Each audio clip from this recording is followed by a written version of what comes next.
અને ખબર નહીં આ બધું કેમ થાય છે ને શું થાય છે હેળ જ નથી થતી. એક ભાઈ બિચારો 8 વાગ્યા સુધી હૂતેલો હોય છે ને તો એના ઘરવાળા પોતું બોતું કરતા હોય છે. 8 ને માથે 5 થઈ તમ બ્લેન્કેટનો બાસકો પીડામાં ઊભા થાવ ને 8 વાગ્યા ભાળતા નથી. બાજુવાળા પૂછતા મારા ભાઈ ઘેરે લાગે. અને તમારે જોઈજો ગામને જવાબ જ દેવાના રહે છે. આપણે આખો દી કદાચ ઘેરે શું કે લે ઘેરે છો અડધી રજા કેમ હીરા ખૂટી ગયા કે જાવું ક્યાં ઘેરે ને ઘેરે જવાબ દે આજુબાજુમાં દેવાના બા. અને ઓલો આમ મૂળ લેસ થઈ ગયો આવી રીતે જગાડે. માણા હૂતો હોય ને તો અડધો મરેલો હોય આમ બાસકા ફરી ફરીને જગાડે તને ભાન નથી પડતી. નથી રહેવું કે તારી અરે કાં નથી રહેવું આવી રીતે ન જગાડે. 20 વર્ષ પહેલા તો કાનમાં ગીત ગાતી હતી અંગૂઠો મરડીને પીયુને જગાડ્યા. હવે ક્યાં ગયું એ બધું. નથી રહેવું કે તારી સામે વકીલ સાહેબ પાસે ગયો કે છૂટાછેડા લઈ લે. વકીલ સાહેબ પાસે ગયો ઘડીક થયું પાછો આવ્યો તો ઓલી બાય બિચારી ઉંમરે ઉભેલી ઊંધી હાવણી પકડીને મારા પરણેલા પુરુષોને નમ્ર વિનંતી કે ઊંધ કેમ દાંત આવે એને નાભીએથી ઢંકલું આવ્યું. અને પરણેલા પુરુષોને નમ્ર વિનંતી ઊંધી હાવણી પકડી હોય ને કોઈ પણ પ્રકારનું કોઈ સાહસ નહીં. એ ખુલ્લી તલવાર જેવું હોય ગમે ત્યાં વાગી જાય ને લોહી કાઢે. તો જેવો ગયો ને એવો પાછો આવ્યો તો ઉંમરે ઉભેલી ને શું થયું એ તમને કહું છું શું થયું છૂટાછેડા ને કાગળિયાનું એ કે જાવા દેની ગાંડી કે પાતરા ખાવા છે પીઝા ખાવા છે કે પીઝા તો અત્યારે ન મળે પણ પાતરા ખાવા છે ખમણ ખાવા છે.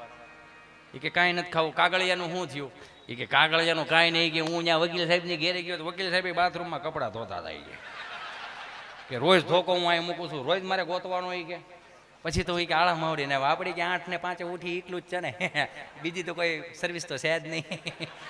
ભલે ને મજા કરવાની કે ઘણા નામ જ હાલે છે. તમને મને બધાને ખબર છે કોવિડની અંદર આપણે હું ખેલ ખેલા. આમ જુઓ ઘઉંનો લોટ નો ખવાણો બાજરાનો લોટ નો ખવાણો એટલો શીણાનો લોટ ખવાણો ઘેરે ઘેરે કંદોય હો વણેલા ગાંઠિયા બનાવે ફાફડા બનાવે પાટલો ડોહો હોય નહીં ભાખરી વણવાની ઓલી પાટલી હોય ને એમાં ફાફડા બનાવે આમ કરે છેઠો આવી ગયો ફાફડા આવડા થયા. ટ્રાયો ઘણા કરી ઊભો સડી દે લોહી કાઢે એવા ફાફડા હો એમાં અટવાણા બહુ અટવાણા ઘણા અટવાણા. જો અટવાણા કોણ કોણ બીડી વાળા અટવાણા સોરે પાર્કિંગમાં બીડી પી આમ ઠારી નાખી. મેં કાં ઠારી નાખી એ કે બપોર પછી કાયમ આવે ને મળે છે ક્યાં ડોવા મળતું જ નથી. ઘણા અટવાણા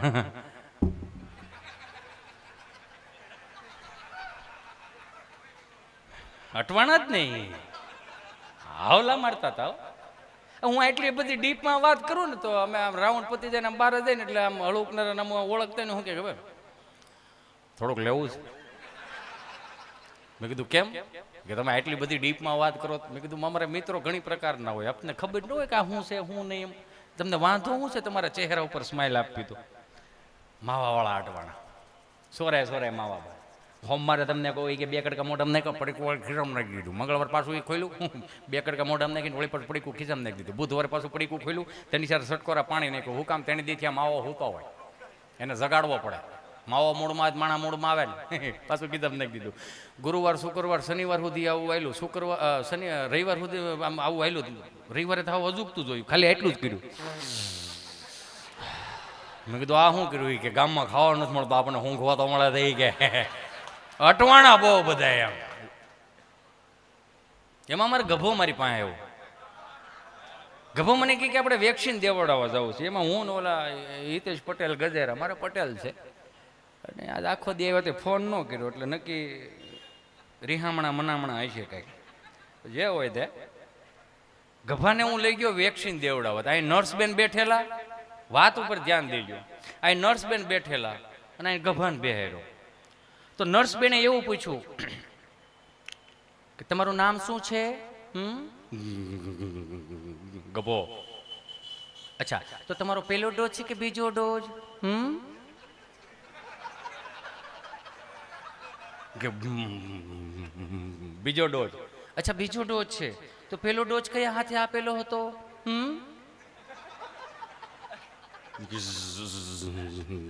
જમણા હાથે. અચ્છા જમણા હાથે. એમાં ગભરાવશો શા માટે તમે? ગભરાતો નથી, વિચારું છું. શું વિચારો છો? કેટલું તમે પ્રેમથી પૂછો છો ઈ કે. આવું કદી મારી ઘેરે મને ન પૂછ્યું ઈ કે. એમાં શું થઈ ગયું? એ તો અમારું કામ છે પ્રેમથી પૂછવાનું. તમે પ્રેમથી પૂછો. પોલીસ વાળા સાહેબ એ કે કોવિડમાં બહાર નીકળે જે સર્કલ ઉપર પકડી લીધા ને એને જે મોર બોલાવે એને ન પૂછ્યું કે તમારો આ ચોકડી ઉપર પેલો ડોઝ છે કે બીજો ડોઝ. એને તો બહારાટી જ બોલાવી હતી. ને એમાંય વળી પાછો મને સાલુમાં મને કે આપણે પોલીસ વાળા સાહેબ પાસે જવું છે, બેન અધિકારીઓ એની પાસે. મેં કાં? કે એને કહેવા જવું છે. મેં શું કહેવા જવું? એ કે અમે 35 વર્ષના થયા, એ કે 7 વર્ષ ઘેર રહ્યા, બાકી બહાર મોટા થયા હતી, કે ગમે હું કોવિડમાં તમે લોકડાઉન નાખો અમે બહાર નીકળીશું. મેં બહાર જાઉં તો ઓલા મોર બોલાવશે. કે એ ભલે બોલાવે, પણ મેં કીધું પણ તો તારે જાવું છે શું કમી? કે સાહેબને એટલું કહેવા જવું છે કે અમે બહાર નીકળીશું, તમે મોર બોલાવો છો તો ભલે બોલાવો, પણ દંડા ફેરવી નાખો. કેમ? એ કે જૂના દંડામાં શીપટીઓ આવે, ફાટી એટલા ગયા છે ને શીપટીઓ, નવા દંડા લાવો. એ કે નવા દંડામાં શું છે? ભરોળો સારો ઉપસે. અને એ ભરોળાની ક્યાં વાત કરીએ? આપણા બાપુજી જે આપણને પ્રેક્ટિકલી ભરોળા પડ્યા એ અત્યારને ક્યાં કઈ ભરોળો દેખાય? એ મૂળ નહીં. હું તો મારી માવડીઓને વિનંતીપૂર્વક કહું કે અત્યારના છોકરાઓને છે ને થોડુંક સહન કરતા શીખવાડો. તમે જોવો તો ખરા, મા વગર છોકરું મોટું ન થાય, આપણે વાત સમજીએ છીએ, પણ એને થોડુંક રેઢું મૂકો. આ રેઢું મૂકવું ગૂગલનો શબ્દ નથી, આપણો શબ્દ છે, આપણા બાપનો શબ્દ છે. તમે જો અત્યારનું છોકરું છે ને આમ હાયલું જતું હોય, ધોયડું જતું હોય, પડી જાય ને તો સોંટી જાય કે તો મમ્મી પીએચડી કરેલી, આમ પીએચડી કરેલી. આપણે ઓરો મારું ચીંટુ બેટું આવી રીતે પડાય બેટા? તો કે હું ડોહો પડવાના ઓપ્શન આવે, ઊંધે માથે પડો, આડા પડો, વાંકા વાંકા પડો, ઊભા પડો. પડ્યો છે તો ઊભો કરો ને એને ઊભું કરે નહીં બેટા, નહીં એના કપડાં ખખેરે.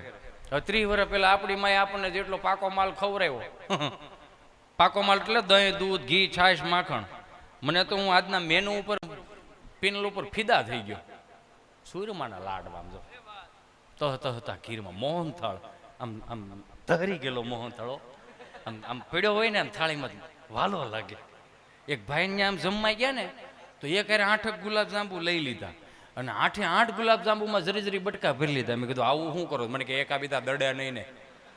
હા બોલો જો કેટલું ડીપમાં ઉતરી ગયેલો માણસ. એ કે નકર આ થાળીમાં રેમે રાખે છે કે સમજા. એ પેલું જરી બટકું ભરો ને પીડા રહી ગયા.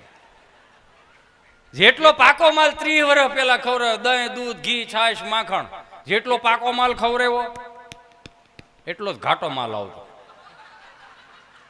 હું ડેશ કરો છો? અત્યારે એ શરદી લુપ્ત થઈ ગઈ.